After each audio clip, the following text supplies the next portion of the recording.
Hi, my name's Valerie Vullo, and I'm new to the art world, and I came to it in a very roundabout way.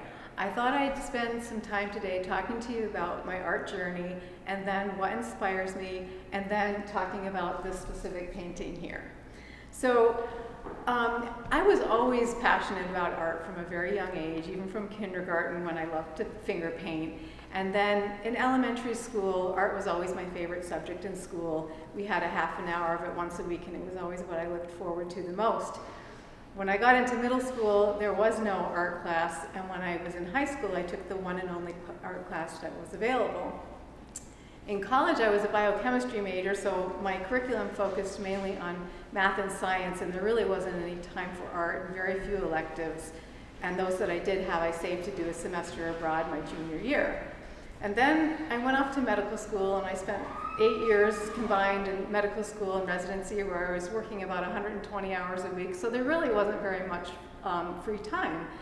And from there, I got married, I started having children and a family, and I worked on developing and building a practice. So again, there really wasn't much time for art.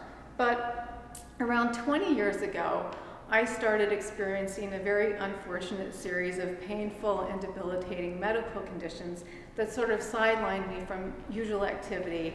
And there were periods of time for months and weeks and sometimes even years at a time where I was extremely restricted in my abilities, and I could barely even stand, sit, or walk. And during that time, I was looking for something not only to take my mind off the pain, but also just to pass the time. And that's when I returned to painting. So I started with watercolors and acrylics, and I was really essentially self-taught. I just experimented, found out what was fun and what I enjoyed doing. I took 1 or 2 little classes online, but mainly I just did my own thing, and I copied a lot of the masters, including Monet and Van Gogh, who were 2 of my favorites. But every time that my health would return, I would go back to my normal life, and art sort of went on the back burner. I should probably mention that even from a very young age, I was always fascinated by nature and had a strong desire to protect the environment.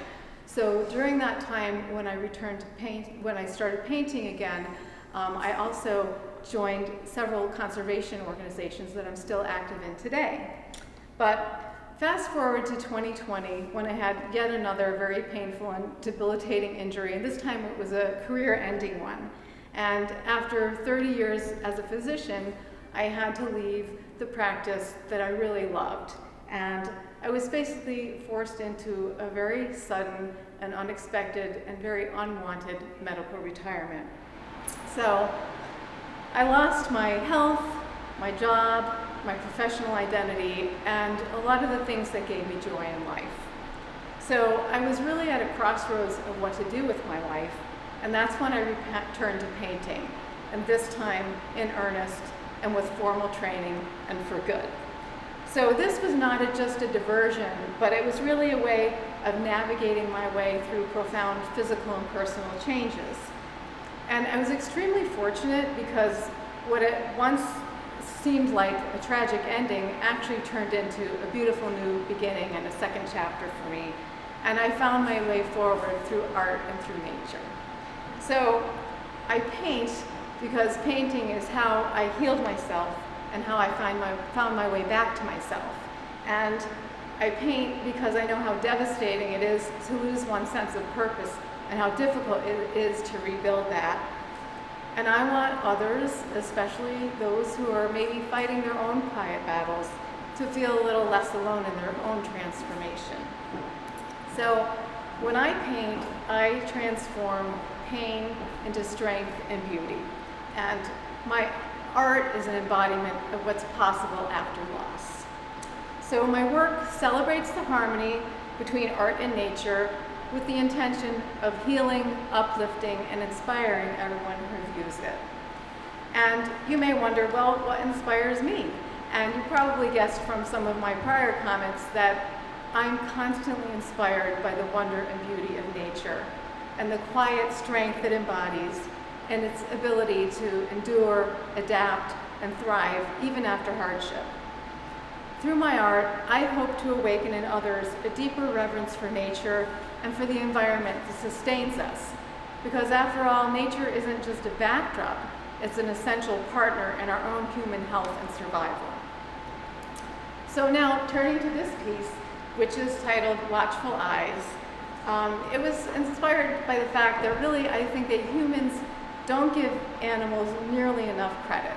We often overlook the fact that animals are extremely intelligent, sentient beings with strong emotional bonds and emotional ties. And this painting reminds us that family and connection are not uniquely human, but part of the great thread that links all life together. So we think of lions as being strong, king of the jungle, top of the food chain, but what I wanted to portray here really is their vulnerability and their fragility. And I wanted to portray a tender moment between the mother and her cub. And when people look in this lioness's eyes, I want them to see the guardianship that is there, the care that she has for her young, the fact that she's looking out on the horizon for any threats that might come to this beautiful little cub, and she's willing to lay her life on the line to protect him.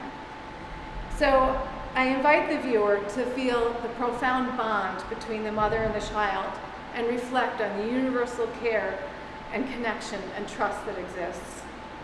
So the painting really celebrates the soul of the wild, its courage, its tenderness, and its fragile beauty. And it's both a tribute and a call to action.